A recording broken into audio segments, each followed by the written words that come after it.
Good morning, Jackie Broman here. Wanting to chat with you today about how the legal system, including the way the courts are structured, the way evidence is given, the rules of evidence, and the way advocates in the courtroom present evidence can lead to biases against women.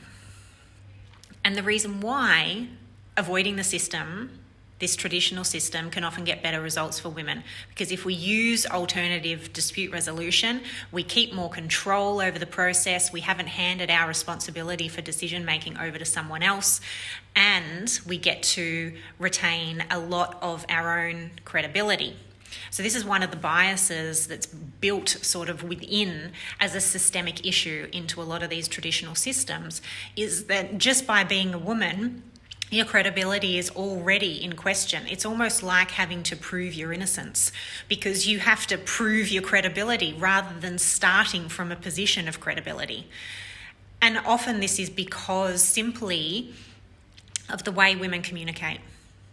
The way we have been conditioned to communicate and brought up communicating doesn't help us in an adversarial position, because women often communicate much more indirectly. We're often much more concessional. We're often much more inclusive in the way we communicate. We want to think out loud, and we want to not be confrontational. We want to be more people-pleasing in some ways.